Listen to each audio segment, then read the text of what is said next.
Hello friends, आज आपण joint life policy या नवीन युनिट पाहणार आहोत.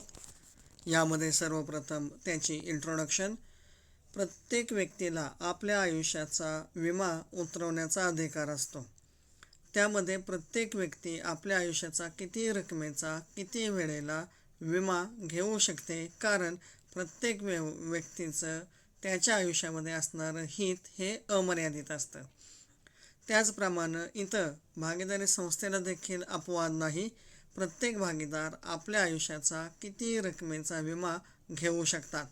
मात्र ज्या वेळेला एखादा भागीदार विमा उतरवतो त्यावेळेला त्या विम्याची मिळणारी रक्कम ही त्या प्रत्यक्ष भागीदाराला मिळते आणि त्याचा विमा हप्ता देखील त्या विमेदाराला भागवावा लागतो.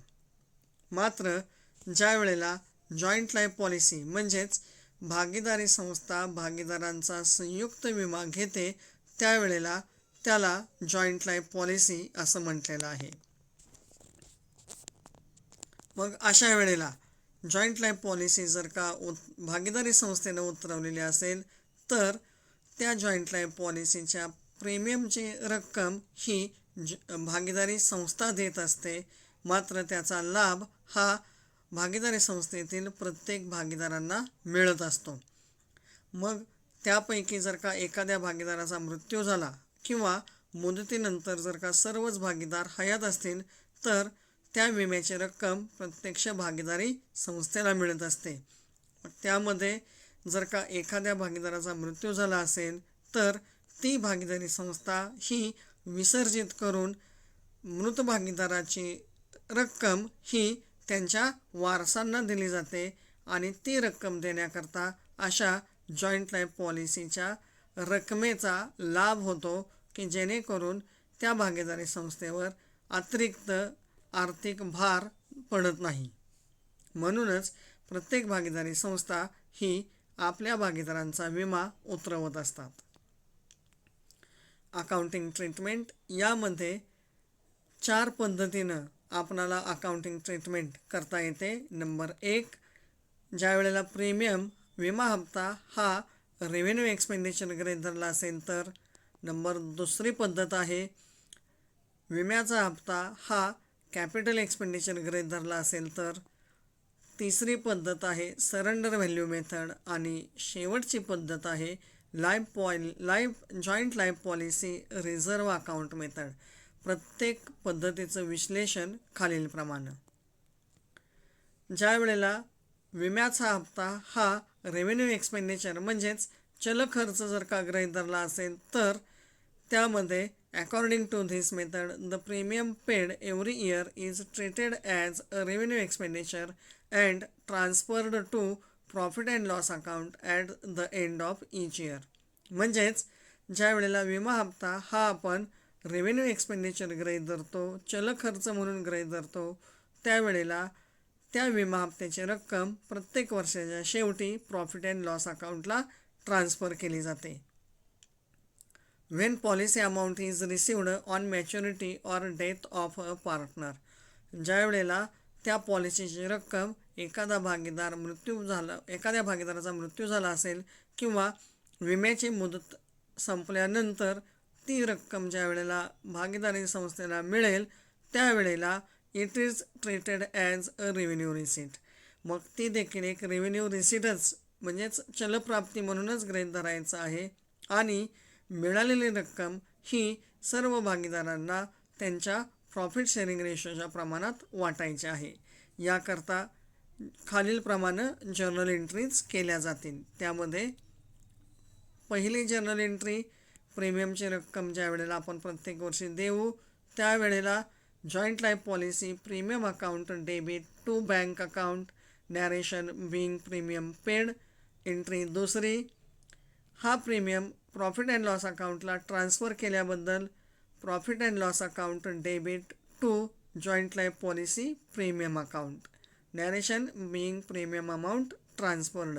प्रत्येक वर्षी या 2 एंट्रीज केल्या जातील आणि ज्या वेळेला त्या एखाद्या भागीदाराचा मृत्यू होईल किंवा मुदतीनंतर सर्वच भागीदार हयात असतील तर 3री एंट्री होईल. For receipt of policy amount, पॉलिसीची रक्कम मिळाल्याबद्दल. Bank account debit to joint life policy account, narration being policy amount received. आणि शेवटची एंट्री ही मिळालेली पॉलिसीची रक्कम पार्टनर्सना वाटल्याबद्दल. Joint life policy account debit to partners capital account, narration being policy amount distributed.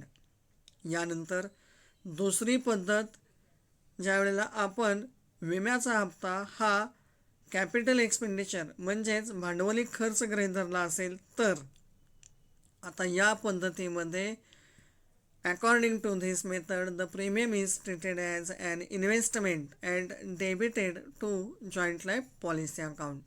इथं विम्याचा हप्ता म्हणजेच प्रीमियम हा एक इन्व्हेस्टमेंट म्हणून त्याच्याकडं पाहिलं जातं आणि ती रक्कम जॉईंट लाईफ पॉलिसी अकाउंटच्या डेबिट साईडला घेतली जाते. आणि joint life policy account close केल्यानंतर it is shown as an asset at accumulated figure year after year. प्रत्येक वर्षी आपण जो विमा हप्ता देऊ तो विमा हप्ता साठत जाऊन त्याची रक्कम ही प्रत्येक वर्षाच्या बॅलन्स शीटला त्या अमाऊंटने दर्शवली जाते. आणि on the receipt of policy amount on maturity or death of a partner, त्या विम्याची मुदत संपल्यानंतर सर्व भागीदार हयात असतील किंवा मुदतीपूर्वी एखाद्या भागीदाराचा मृत्यू झाला असेल तर the amount received is credited to joint life policy account. विमा कंपनीकडून मिळालेली विमा हप्त्याची रक्कम ही जॉईंट लाईफ पॉलिसी अकाउंटच्या क्रेडिट साईडला ट्रान्सफर केली जाते. आणि आत्तापर्यंत भरलेला प्रीमियम आणि जॉईंट लाईफ पॉलिसीची मिळालेली रक्कम यामधील जो बॅलन्स असेल तो बॅलन्स हा पार्टनर्सना त्यांच्या प्रॉफिट शेअरिंग रेशोमध्ये वाटला जातो. याकरता या पद्धतीमध्ये खालील प्रमाणे जर्नल एंट्रीज केल्या जातात. त्यामध्ये प्रत्येक वर्षी आपण प्रीमियम पेड करतो त्याबद्दल पहिली entry joint life policy premium account debit to bank account. दुसरी एंट्री ज्या वेळेला ती जी पॉलिसीची रक्कम मिळेल त्या मिळालेल्या रकमेसाठी दुसरी एंट्री होईल bank account debit to joint life policy account. तिसरी एंट्री जॉईंट लाईफ पॉलिसी अकाउंटमधील जो बॅलन्स असेल तो बॅलन्स पार्टनर्सना वाटल्याबद्दल joint life policy account debit to partners capital account, narration being policy amount distributed. यानंतर तिसरी पद्धत सरेंडर व्हॅल्यू मेथड. यामध्ये surrender value means the true value of the policy. Surrender value म्हणजेच त्या पॉलिसीची असणारी खरी किंमत. Under this method the premium paid is debited to joint life policy account but at the end of each year the balance in joint life policy account is brought down to its surrender value and excess debit balance over the surrender value is transferred to profit and loss account. म्हणजेच प्रत्येक वर्षी joint life policy अकाउंटवरील surrender value यानं ते joint life policy account हे प्रत्येक वर्षी पुढच्या वर्षाकरता ब्रॉडडाऊन केलं जाईल आणि जॉईंट लाईफ पॉलिसीच्या सरेंडर व्हॅल्यूपेक्षा जास्त असणाऱ्या प्रीमियमची रक्कम ही प्रॉफिट अँड लॉस अकाउंटला ट्रान्सफर केली जाईल. म्हणून joint life policy account is shown in the balance sheet of every year at surrender value. म्हणून जॉईंट लाईफ पॉलिसी अकाउंट हे प्रत्येक वर्षी त्याच्या सरेंडर व्हॅल्यूनी बॅलन्स शीटमध्ये दिसेल.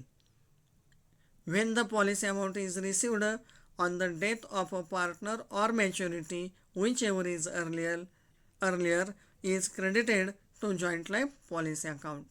ज्या वेळेला त्या पॉलिसीची मुदत संपल्यानंतर सर्व भागीदार हयात असतील किंवा मुदतीपूर्वी एखाद्या भागीदाराचा मृत्यू झाल्याबद्दल त्या पॉलिसीची रक्कम मिळाली असेल त्यावेळेला त्यानं जॉईंट लाईफ पॉलिसी अकाउंट हे क्रेडिट होईल आणि आत्तापर्यंत साठलेली सरेंडर व्हॅल्यूनी साठलेली रक्कम आणि पॉलिसीची मिळालेली रक्कम यातील जो फरक असेल तो फरक हा पार्टनर्सना त्यांच्या प्रॉफिट शेअरिंग रेशोमध्ये वाटला जाईल. याकरता खालीलप्रमाणे एंट्रीज केल्या जातील. यामध्ये पहिली एंट्री प्रीमियम दिल्याबद्दल joint life policy account debit to bank account. दुसरी एंट्री त्या पॉलिसीची रक्कम ही सरेंडर व्हॅल्यूपेक्षा जास्त असणारी रक्कम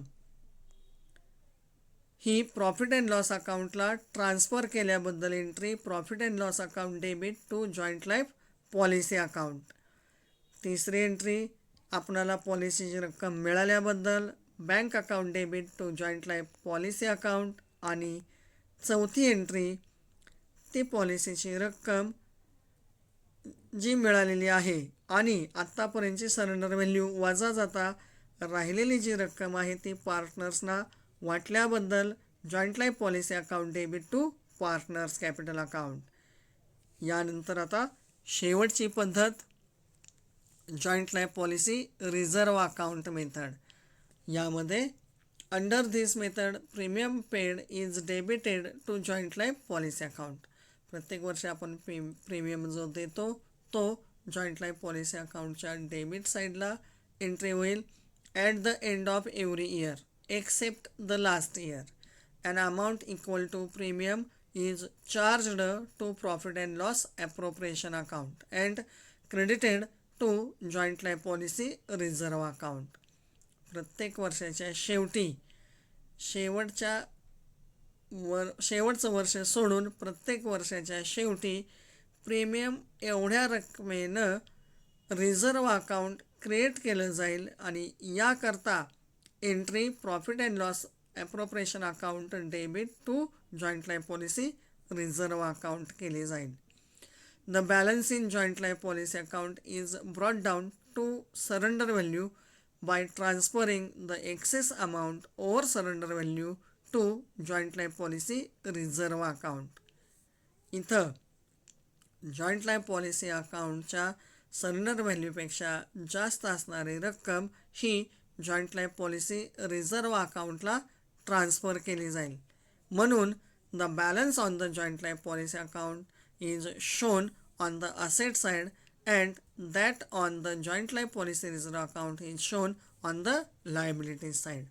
मग इथं joint life policy account close केला, joint life policy reserve account close केला. याचे जे बॅलन्सेस आहेत त्या बॅलन्सेसपैकी जॉईंट लाईफ पॉलिसी अकाउंटचा बॅलन्स हा असेट साईडला दिसेल आणि तेवढ्याच रकमेनं जॉईंट लाईफ पॉलिसी रिझर्व्ह अकाउंटचा बॅलन्स हा बॅलन्स शीटच्या लायबिलिटी साईडला दिसेल.